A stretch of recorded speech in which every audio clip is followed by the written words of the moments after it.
Adaeze felt the weight of expectation pressing down upon her. The stars twinkled overhead, indifferent to her turmoil, while the scent of earth after rain lingered in the air. Tonight, the elders would bind her future to a man she did not love, a fate sealed beneath the ancient Iroko tree that had stood sentinel over her family for generations. But Adaeze chose love, with every heartbeat echoing her defiance. She slipped away into the stillness of the night, her hand clasped tightly in that of Obina, the man who made her heart race like the drumbeats of a festival. With only a small cloth bundle filled with their most cherished possessions and trembling hope, they ventured beyond the borders of their village, leaving behind the comforting embrace of tradition and the family that had shaped her life before she was even born. By dawn, the sun rose over Umudike, illuminating the scandal that had erupted in the wake of their flight. Chief Nwankwo, Adaeze's father, sat rigid upon his throne, fury burning in his eyes like a wildfire consuming a dry forest. His daughter had not only dishonored him, she had shattered an oath sworn beneath the sacred Iroko tree, and in Umudike such a betrayal demanded retribution. That same night, strange winds blew through the village, whispering secrets as they rustled the leaves of the ancient tree. Its branches swayed violently, though no storm approached, a dark omen, a signal that the ancestors were not pleased. The elders gathered in silence. The oath has been broken, they lamented.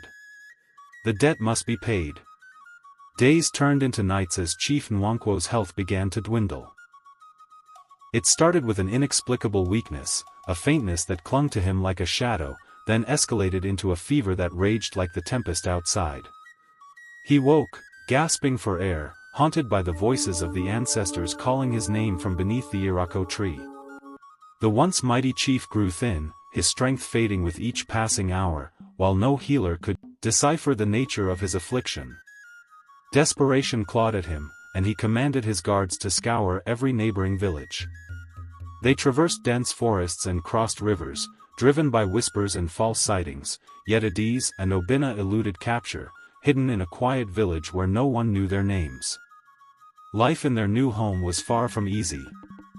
They had little, and many nights found them lying in hunger, the gnawing doubt whispering in their ears, could love truly sustain them?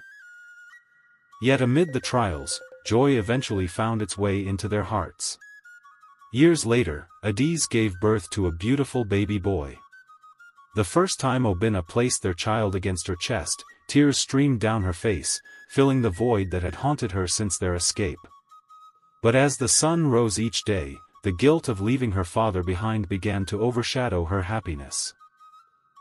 She remembered his laughter, the way he had once carried her on his shoulders, and slowly, the pain of their separation began to outweigh her fear of returning.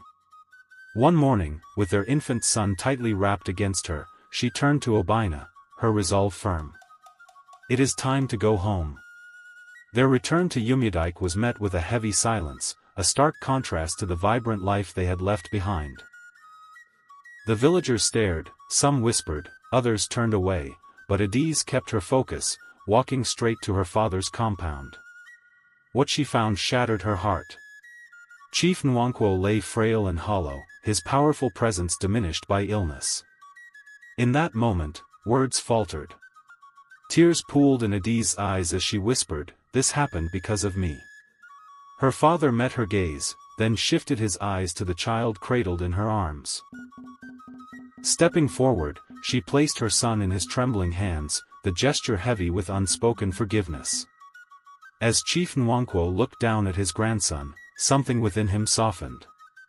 For the first time in months, a genuine smile broke through the pain. "This child," he murmured, his voice a fragile whisper, "has brought me peace." He gazed at Obina, the man he had once rejected, then back at Adaeze. "All I ever wanted was to protect our family," he said, tears glistening in his eyes. "But what is tradition if it destroys the happiness of our own children?" In that sacred moment, he released them from the burden of the oath before the ancestors and the sacred Iroko tree, accepting their union with a blessing that washed over them like rain after a long drought. As peace enveloped the compound, Chief Nwankwo's breathing slowed, and in that final moment, with his grandson resting against his chest, he closed his eyes for the last time, departing this world with love in his heart. Outside, the winds whispered through the leaves of the Iroko tree, no longer in anger, but in acceptance. The debt had been paid, and love had finally been set free. Thank you so much for watching.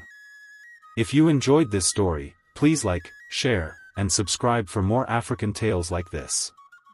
I'll see you in the next one.